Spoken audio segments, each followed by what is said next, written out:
హిందువులందరికీ కూడా ఏకాదశి చాలా ప్రత్యేకమైన పర్వదినం.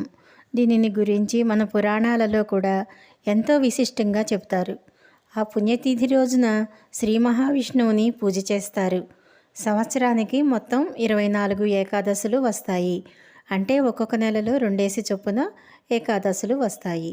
ఒక్కో ఏకాదశికి ఒక్కో ప్రత్యేకత. మాఘమాసం కృష్ణపక్షంలో వచ్చే ఏకాదశిని విజయ ఏకాదశి అంటారు. ఈ విజయ ఏకాదశి 2026 సంవత్సరంలో ఫిబ్రవరి అంటే ఈ నెల 13వ తారీఖున వచ్చింది. ఏకాదశికి హిందూ మతంలో చాలా ప్రాముఖ్యత ఉంది కదా. ఈ వ్రతం పాటించటం వలన శత్రువుల మీద విజయం సాధిస్తారుట. ఈ పవిత్రమైన రోజున మహావిష్ణువుని పూజించి ఉపవాసం ఉండటం వలన ప్రతి పనిలోనూ విజయం సాధిస్తారు. మరణించిన తరువాత కూడా మోక్షం లభిస్తుంది అని భక్తుల విశ్వాసం. విజయ ఏకాదశి తిథి ఫిబ్రవరి 12న మధ్యాహ్నం 12:22 ప్రారంభమై ఫిబ్రవరి 13న మధ్యాహ్నం 2:25 ముగుస్తుంది. ఉదయం తిథి ప్రకారం విజయ ఏకాదశి ఫిబ్రవరి 13 శుక్రవారం నాడు జరుపుకోవాలి.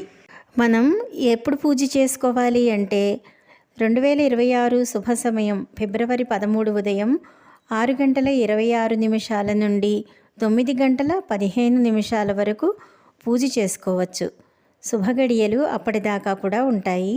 మరుసటి రోజు ఉదయం ఉపవాసం విరమించాలి. భక్తితో విష్ణువుని ఆ రోజు ఆరాధిస్తే సంతోషంగా ఉండవచ్చు, విజయాలు కలుగుతాయని దైవజ్ఞులు చెబుతున్నారు. విజయ ఏకాదశి రోజున ముఖ్యంగా 3 మంత్రాలు పఠించాలి. అందులో మొదటిది ఓం నారాయణాయ లక్ష్మీ నమః అనే మంత్రాన్ని 108 సార్లు పఠించడం వలన మంచి ఉద్యోగం పొందుతారట.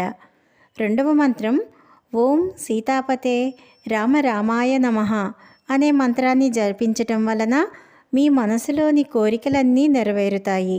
మూడవది ఓం నమో భగవతే వాసుదేవాయ నమః అనే మంత్రాన్ని మనం ఉచ్చరించటం వలన ఇంట్లో సుఖ సంతోషాలు కలుగుతాయి.